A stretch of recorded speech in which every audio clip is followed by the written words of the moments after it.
पहाड़ी पैडलर्स का साइकिल दल रवाना। जीएम सविन बंसल ने दिखाई हरी झंडी। जल स्रोतों का संरक्षण कर प्रशासन को प्रस्तुत करेगा रिपोर्ट।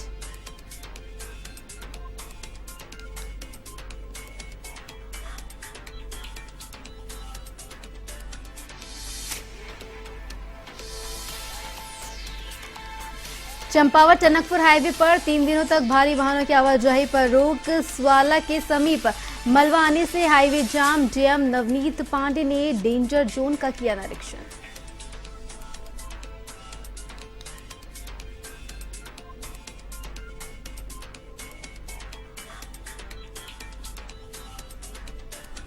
उधम सिंह नगर जिले के पुलिस कप्तान मणिकांत मिश्रा पहुंचे काशीपुर। महाराणा प्रताप चौक पर ली बैठक। पुलिस अधिकारियों को दिए निर्देश।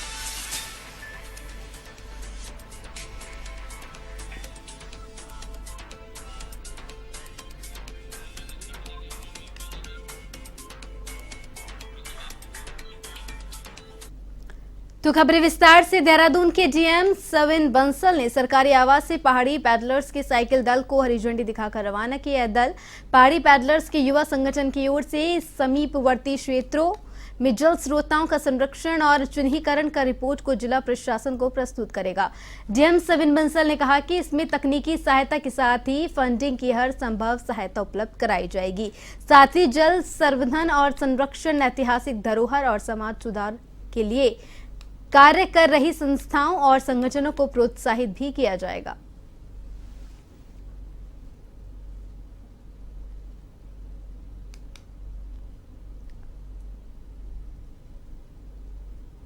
जो इसी उद्देश्य से हमारे देहरादून सिटी एंड अराउंड जितने भी जल स्रोत हैं जो डाइंग हैं, in dire need of conservation हैं, जिन्हें एक माइनर इंटरवेंशन से रिस्टोर किया जा सकता है, संवर्धन किया जा सकता है, उसी के लिए आज एक दल रवाना किया गया है और इनकी रिपोर्ट पे, इनकी रिकमेंडेशंस पे तत्काल उन जल स्रोतों को रिस्टोर किया। चंपावत में लगातार हो रही बारिश से चंपावत एनएच पर स्वाला के समीप मलबा आ रहा है, जिसके चलते एनएच पूरी तरह से जम गया है। सड़क पर बड़े बोल्डर आने से भी वाहन चालकों को आवाजाही में परेशानी का सामना करना पड़ रहा है। वहीं मौसम साफ होने के बाद मलबा हटाने की प्रक्रिया शुरू हो चुकी है, जिसके साथ ही रास्ते में फंसे छोटे बड़े वाहन निकाले गए। मौके पर डीएम नवनीत पांडे ने मौके पर पहुंचकर मलबा हटाए जाने के कार्य का निरीक्षण किया और अधिकारियों से वस्तु स्थिति की जानकारी ली। उन्होंने बताया कि 3 दिनों के लिए एनएच पर भारी वाहन पूरी तरह से प्रतिबंधित किए गए हैं। डीएम ने लोगों से एनएच को दुरुस्त करने में एनएच और प्रशासन का सहयोग करने की अपील की है।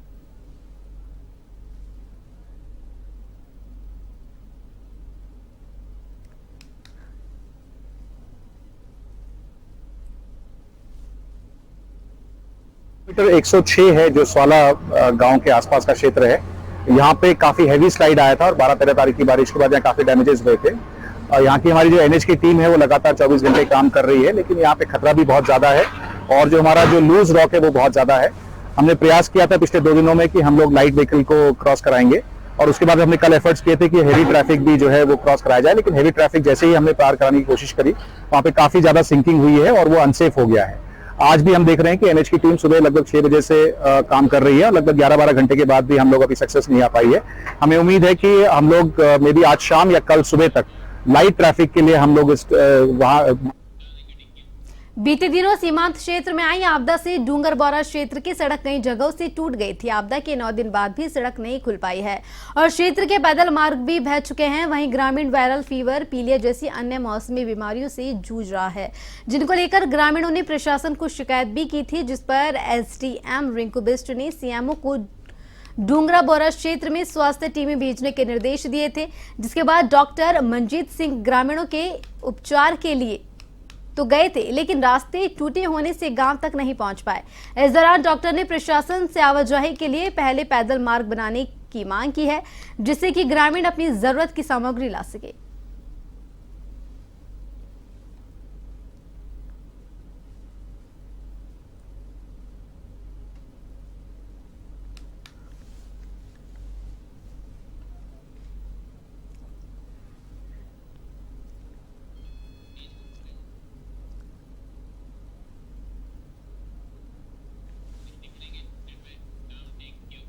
उत्तराखंड के रामनगर की कोसी नदी में 12 वर्षीय बालक के डूबने का मामला सामने आया है, जिसमें बालक अपने पिता के साथ नदी में नहाने गया था।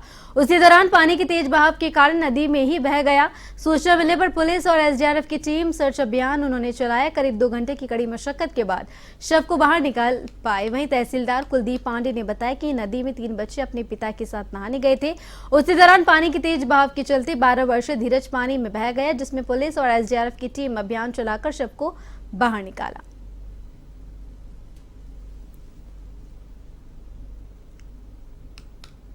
3:50 पे हमको सूचना प्राप्त हुई जिला आपदा कंट्रोल रूम से कि कोई पिछड़ी नई बस्ती के पास में कुछ बच्चे बह गए हैं, तो उनकी सर्च ऑपरेशन किया जाए। तत्काल मूवमेंट करते हुए मौके पर पुलिस, एसडीआरएफ और प्रशासन पहुंच गया था, जिसके उपरांत सर्च ऑपरेशन चलाया गया।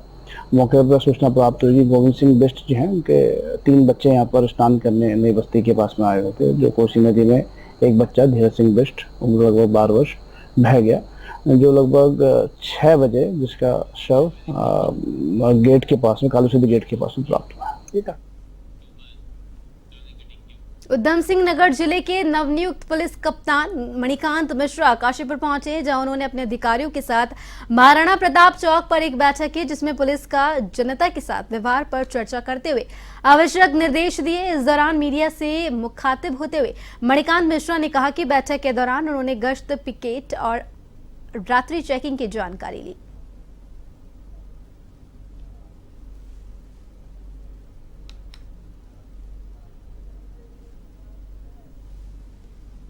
ये काशीपुर क्षेत्र के सभी थाना इंचार्ज और चौकी इंचार्ज की आज मैंने बोर्ड पर एक बैठक ली, इनकी बातों को सुना और गश्त, पिकेट और जो रात की चेकिंग होती है उसके लिए जानकारी ली, इनको निर्देशित किया। सबसे बड़ी चीज की मुझे लगता है कि सब गश्त चेकिंग के साथ साथ पुलिस का व्यवहार भी बहुत उचित रहना चाहिए, उस विषय में भी इन लोगों से वार्ता की। और अभी कुछ जो थाने इंचार्जों के ट्रांसफर हुए हैं उसमें मैंने इनको निर्देशित किया कि जो काम पुलिस का है उसको अपने अच्छे व्यवहार के साथ करें, वो और ज्यादा बढ़ेगा। बरसाती मानसून के चलते उत्तराखंड में 4 धाम यात्रा पर काफी प्रभाव देखने को मिला। बारिश के चलते लगातार पहाड़ों की लैंडस्लाइड, टूटी सड़कों के कारण सरकार के निर्देश अनुसार यात्रा बार बार रोकनी पड़ रही है, लेकिन अब यात्रा सुचारू रूप से प्रारंभ की गई है। वहीं अभी तक 35 लाख से ज्यादा श्रद्धालुओं ने 4 धाम यात्रा के दर्शन किए हैं।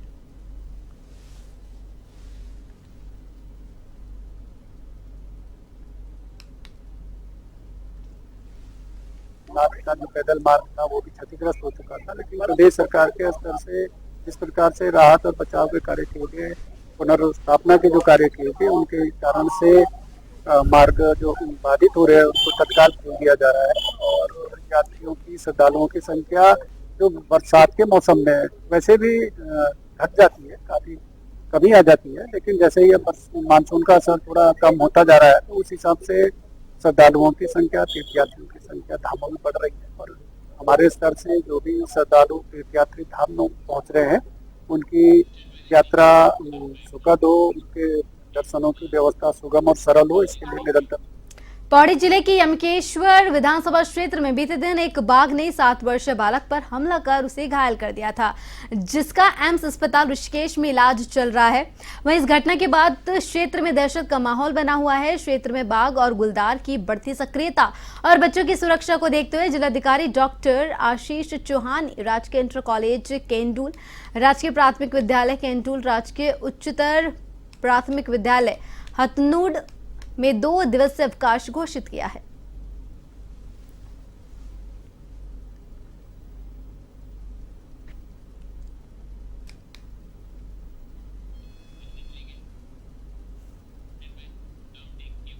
मसूरी कैंपटी रोड पर 0 पॉइंट के पास एक कार अनियंत्रित होकर सड़क किनारे खाई में जा गिरी, जिसमें सवार 4 युवक घायल हो गए, जिनको पुलिस, फायर सर्विस और स्थानीय लोगों की मदद से उप जिला चिकित्सालय ले जाया गया, जहां पर डॉक्टरों ने चारों का उपचार किया। मसूरी कोतवाल अरविंद चौधरी ने बताया कि चारों युवक मामूली रूप से घायल हुए हैं और घटना की जांच की जा रही है। वहीं घटना की सूचना घायलों के परिजनों को भी दे दी गई है।